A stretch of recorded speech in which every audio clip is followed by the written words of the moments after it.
how do I explain what is appropriate and what is inappropriate power? Because if you don't understand that, whether you're a police officer, a teacher, or a parent, you're going to overuse power. So I kept going, let's figure it out. So I'm going to use a scene from the classic movie 1985, The Breakfast Club.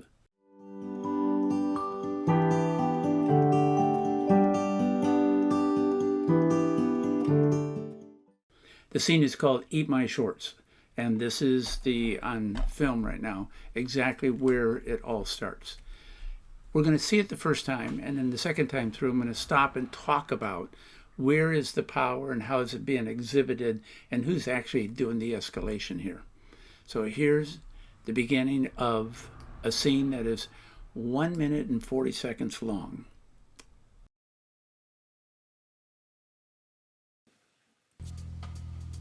You're not fooling anybody, Bender. The next screw that falls out is going to be you. Eat my shorts. What was that? Eat my shorts. You just bought yourself another Saturday, mister. Oh, I'm crushed. You just bought one more right there. Well, I'm free the Saturday after that. Beyond that, I'm gonna have to check my calendar. Good! Because it's going to be filled. We'll keep going. You want another one? Say the word. Just say the word. Instead of going to prison, you'll come here. Are you through? No. I'm doing society a favor. So? That's another one right now. I've got you for the rest of your natural-born life if you don't watch your step. You want another one? Yes. You got it. You got another one right there. That's another one, pal. Cut it out. You through? Not even close, bud. Good. You got one more right there. You really think I give Another. You through? How many is that?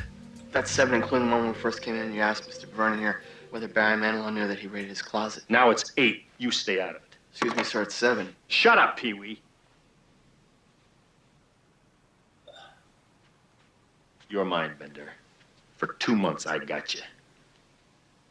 I got you. What can I say? I'm thrilled. Oh, I'm sure that's exactly what you want these people to believe. You know something, Bender? You ought to spend a little more time trying to do something with yourself and a little less time trying to impress people.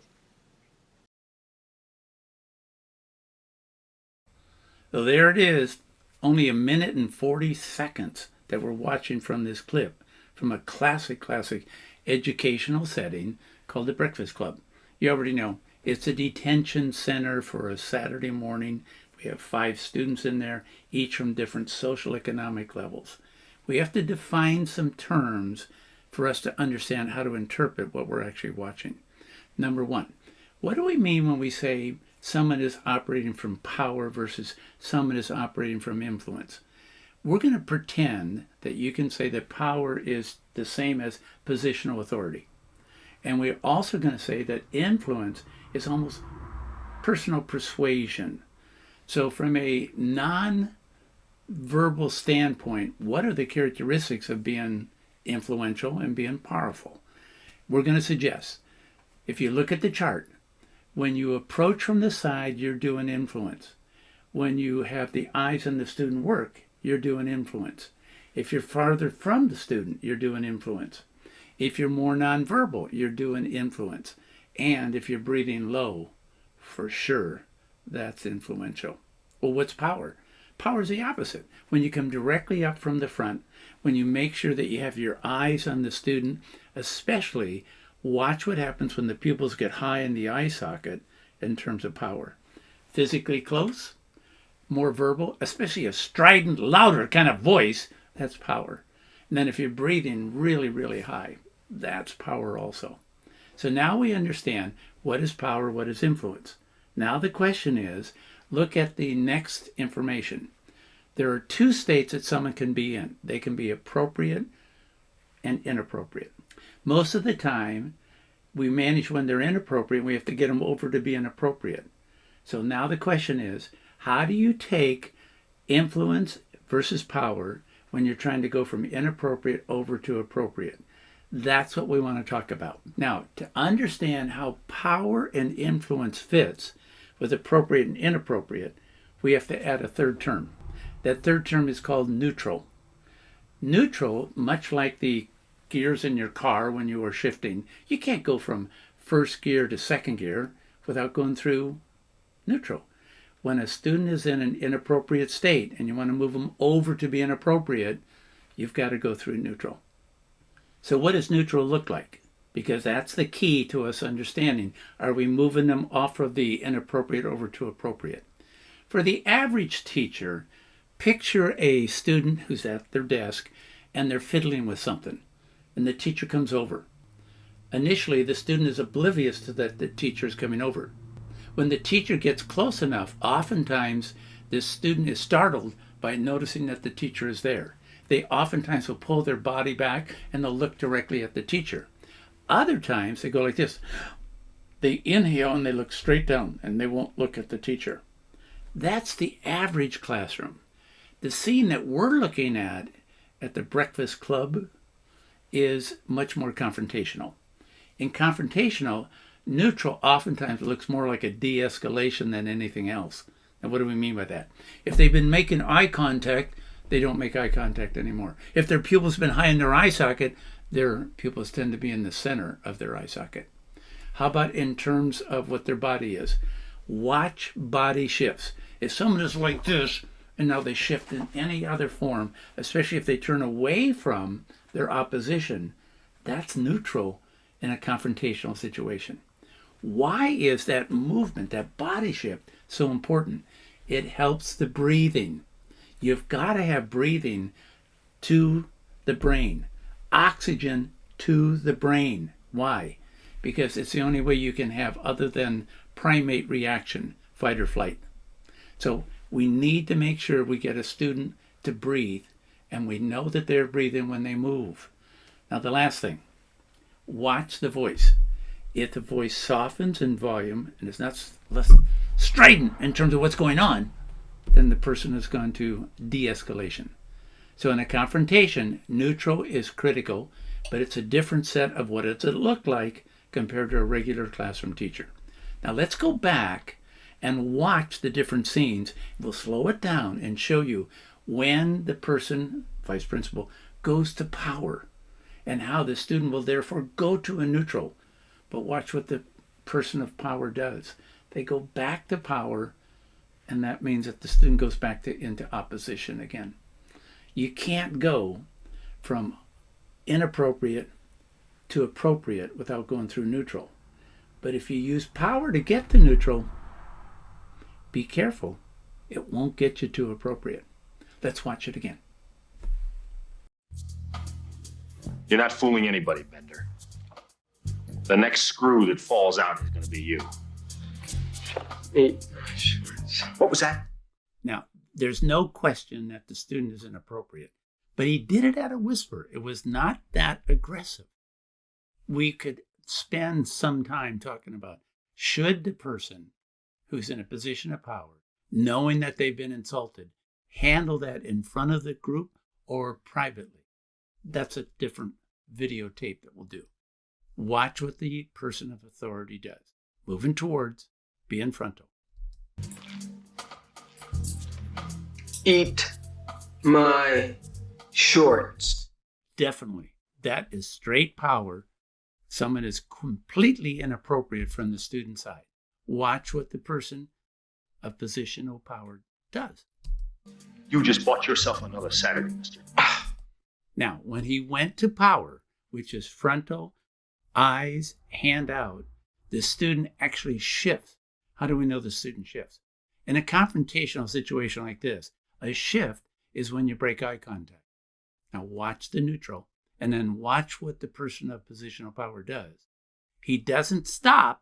He goes back to power again. Crushed. You just bought one more. Here we go. Power again. Right there. Well, I'm free the Saturday after that. Now it's power against power. Absolutely. But notice who initiated from the neutral back to power versus power. It was not the student. It was a person of authority. Beyond that, I'm going to have to check my calendar. Good. Boy, this is straight power. Now you have to go to power again. Watch what happens when the person goes to power in terms of what the student does. Because it's going to be filled. We'll keep going. Watch, watch, watch. You physically move back. That's neutral. Watch his eyes. You want another one? Doggone it.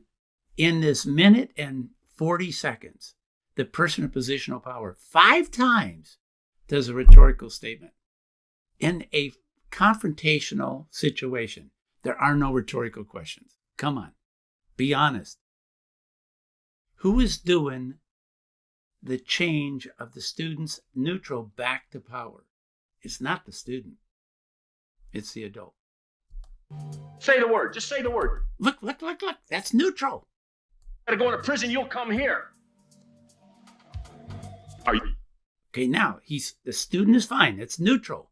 But the person of authority has to do the rhetorical statement again. true? No. I'm doing society a favor.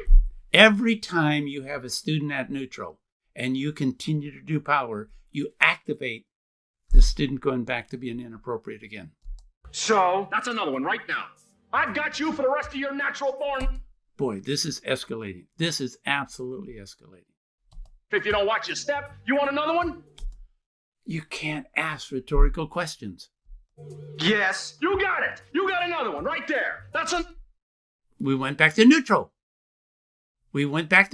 Now watch what happened. one, pal. Cut it out. We have someone else coming into the picture, a student. And now watch what she does. She whispers. That's not power. That's influence. You through? Why does a person of power have to blow it by going another rhetorical question? Why? Watch what happens. Not even close. But good. You got one more right there. You really think I give it?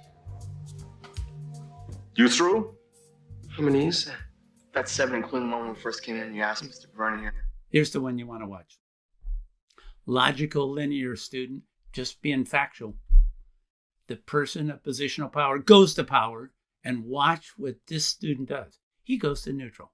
I promise, power oftentimes will get a student to neutral. This particular student will stay at neutral or go silent, which is quite appropriate in the circumstances that we have in front of us. Whether Barry Manilow knew that he raided his closet. Now it's 8. You stay out of it.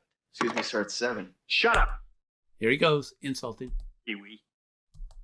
Now that student is at neutral. And watch what the student does, because there's no more power. He's now appropriate. Now back to the 2 main adversaries we have here. Your mind bender. For 2 months. Look how high the pupils are in the eye socket of that student right there. Look at that. That's power versus power. Now, what's amazing is, in this particular scene, compared to the baseline of the power that the vice principal has been using, the vice principal is going to go to influence, and watch what the student does. For 2 months, I got you. Neutral. What can I say? I'm thrilled. Oh, I'm sure that's exactly what you want these people to believe. You know something, Bender? Now the voice pattern of the vice principal comes down. Watch what the student does. Remember, the student's pupils are high in the eye socket.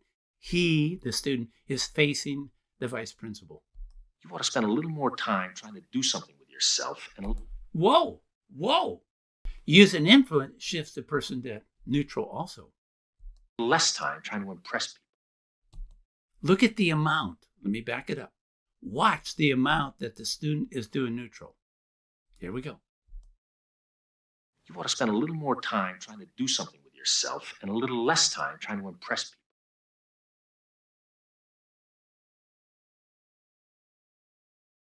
Blatantly, I'm using the Breakfast Club to have us recognize when to stop using power.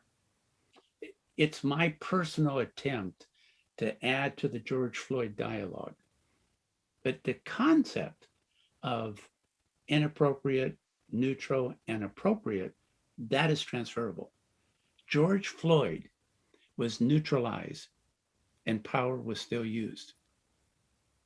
What happens in the classroom is not comparable to that. But we can learn from both by understanding that recovery is more important than perfection. You're not going to have a perfect day. We don't live in Camelot. So the question is, make sure you breathe low. Now, if you do know what are the buttons that you get pressed when you're supervising any group of people, take your non-dominant hand. Most of us are right-handed. So take your left hand and put it on your abdomen. Make sure you can feel yourself breathing in and breathing out. Now you have more oxygen to the brain. Now surprise will tend to decrease. Now recovery becomes more of an option. Simply put, let's break down 2 ingredients that absolutely would take a management situation and escalate it into a discipline situation. Those 2 ingredients are, number 1, eye contact. Simple rule of thumb. If you're making eye contact with someone, yours and the other person's emotions are going to go up. Now, if those emotions are positive, you want them to go up. But if the emotions you are getting when you're making eye contact, such as in a management situation, is not the emotions you want, stop making eye contact. Look where the regulations are, expectations. Make sure that it's something that is written that indicates what they need to be doing at this time. The second ingredient is try to go nonverbal instead of verbal. So anything you can do to go nonverbal in your communication instead of talking absolutely will decrease the likelihood of accelerating a management situation into a discipline situation. I love the quote from Aaron Taylor, who says, in a confrontational situation, rhetorical questions are an invitation to escalation. And I want to end being very blatant. I want to strongly suggest the concepts from this clip come from this book.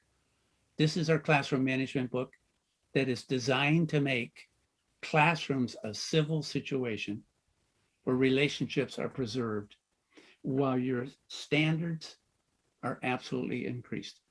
Michael Grinder here. Thank you for being in a role of being a teacher, supervisor, police officer, parent.